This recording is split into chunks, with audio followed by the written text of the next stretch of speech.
The signal came in at 0340 station time, tagged routine, flagged for automated processing, civilian medical telemetry. The kind of housekeeping ping a survey vessel broadcasts every 6 hours to confirm crew status to whatever relay happens to be listening. I almost let it pass through the queue. Without looking, I looked. My designation is Sovith Drawn.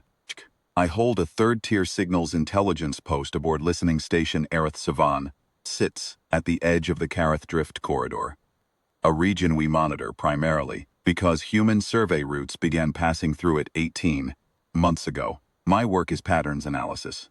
I read data the way other analysts read language, and most of what I read is uninteresting. Cargo manifests, nav corrections, atmospheric readings from dead rocks, the occasional distress ping from a vessel with a failed thruster coupling. I have processed 11,000 routine intercepts in the 3 years I have been posted here. This one was not routine. I knew at the moment the cardiovascular profile resolved on my secondary panel. The vessel was the merchant survey platform Callan's Hope, by 4 humans. At the time of broadcast, the crew manifest logged all 4 as off-duty. 2 were coded sleep, 1 was coded rest, and 1, a human named Marcus Ellery, listed as survey technician age 41, was coded deep sleep, which in the Accord health monitoring standard indicate minimum physiological activity. A sedated state, effectively, the lowest rungs of the arousal index. His cardiovascular readout looked like he was preparing to kill something. I do not mean that loosely. I mean it in the precise technical sense. Our species has a documented combat physiology profile, the suite of cardiovascular markers that appear consistently when one of us is under mortal stress, functioning at peak threat response capacity, moving to engage. Heart rate, stroke volume, arterial pressure variance. The oscillation pattern in the vasodilation index. These values have been studied for centuries. We know what they look like when one of us is about to fight. Marcus Ellery's resting deep sleep profile matched our combat index to within 4%. I ran the file twice. I checked the unit calibration on the intercept array. I pulled the relay timestamp and confirmed the signal had not degraded in transit. I queried the Accord's human physiological standard to see if there had been a notation revision I had missed. Some update clarifying that human cardiovascular baselines operated on a different scale than ours. Some addendum I had never needed before. There was a notation. It said human resting heart rates average between 60 and 100 cycles per Accord standard minute, and that athletic individuals sometimes registered lower. It said nothing about what 60 cycles per minute meant on a cross-species physiology, index calibrated to our biology, and I realized no one had thought to make that comparison, because no one had needed to. I ran the comparison. 60 human cycles per minute, mapped against our index, translated to a metabolic state our species enters briefly, very briefly, at the peak of physical exertion under threat. Not chronic exertion, not training. The specific spike we produce when the body has assessed that something nearby is trying to kill it, and has committed all available resources to the response.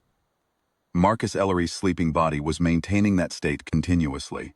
I filed a priority query to my Tier 2 supervisor, Analyst Command Reth Sovar, at 041.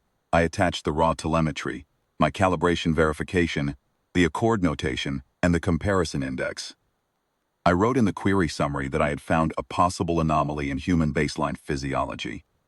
Wanted clearance to run a secondary verification against the archived human medical files in the station's compliance database. Sovar replied at 0431. Reply was 6 words. Physiological data is not your department. I understood his logic. Signals intelligence analysts flag transmission anomalies, not medical irregularities. The correct pathway would have been to route the file to the station's life sciences officer, who would have reviewed it sometime in the next duty cycle, flagged it as a curiosity, forwarded it to the Accord's Medical Research Division, where it would have been assigned a tracking number and reviewed within the year. I should have done that. I instead pulled the archived human medical files on my own authority, logged it as signal verification work, and ran 12 human cardiovascular profiles, the only 12 in the station's compliance archive, drawn from 12 different humans, 12 different vessels, 12 different contexts, spanning 8 years of monitoring data. Every single one of them mapped to our active threat index. Not approximately, not in the general neighborhood. Within measurable variance, they all landed in the same band. A field researcher on a 2-year mapping survey logged resting during a meal break. Combat index equivalent. A diplomatic aide aboard a negotiation vessel, recorded during a standard biometric compliance check, ported as relaxed and cooperative by the presiding medical officer. Combat index equivalent. A human engineer logged as sleeping in her bunk during a night cycle aboard a cargo hauler, recorded incidentally when the hauler was boarded for a customs inspection. And the compliance officer ran a crew health sweep. Combat index equivalent. A human child, age 11, brought aboard a research station by a parent who held a civilian contract, recorded during a play period because the station's health monitoring system logged all biosigns within range, whose cardiovascular profile, taken on a day the log described as unremarkable. Combat index equivalent. I sat with that last one for a long time. At 6-1s I filed a second query, this time escalating past SOVAR directly to Tier 1 Command, Analyst Principal Keth Foran.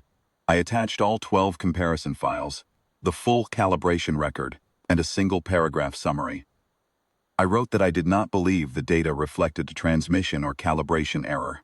I wrote that the human cardiovascular baseline appeared, when mapped against our physiology index, to be functionally indistinguishable from our own peak threat physiological state, and that this appeared to hold across all available subjects regardless of age, sex, physical condition, or reported emotional state. I wrote that I did not know what this meant, but that I believed it warranted review before it was filed away. Foran called me directly, rather than replying in text. That told me something. She is not someone who uses the voice channel for matters she considers low priority. She asked me to walk her through the methodology. I did. She asked me to run the comparison live in front of her on a clean terminal, using a profile she pulled herself from the archive. I did. She watched the values resolve on her end. She did not say anything for a long time. What she finally said was, pull the environmental records for each of those 12 subjects. I want to know what conditions they were experiencing at the time of recording. Pulled them: a mapping survey, a diplomatic mission, a cargo run, a customs inspection, a standard duty cycle. A day a child spent in a supervised recreation room. None of the 12 had been in danger. None had been under reported stress. None had been exerting themselves in any measurable way at the time of recording. The 11-year-old had been playing a sorting game with colored blocks. Foran was quiet again. Then she said, they evolved on a predator world. I said yes. I had read the same xenoanthropological summaries she had. Earth's surface ecology was considered notable among inhabited worlds, a high-density predator environment with multiple apex-tier species competing across a range of biomes. Humans had not started at the top of that system. They had clawed their way up it over a very long time. Foran said, so what we're looking at is a species whose cardiovascular system never fully downshifted, I said. That is what the data suggests, she said. They're asleep and their bodies are still running threat response. I said, yes. She said, what does their actual threat response profile look like? I told her we did not have a clean recording of a human under documented mortal stress to compare against. Our archive had not been built with that comparison in mind. No one had thought to ask the question. She closed the channel without logging a classification directive, which meant the file stayed open on my terminal. I wrote the incident log myself. I did not use threat assessment language, because the humans on those 12 vessels had not done anything threatening. They had not moved against us, had not postured or warned or demonstrated. They had simply existed, and their bodies had looked at rest, like something that was always ready.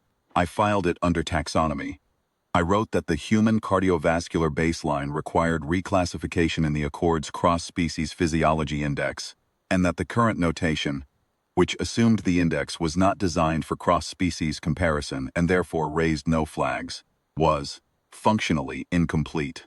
I wrote that any analyst processing human biometric telemetry against our standard combat physiology model without prior knowledge of this variance would arrive at the same conclusion I had, that the subject was in immediate pre-engagement threat response, that the subject had been asleep.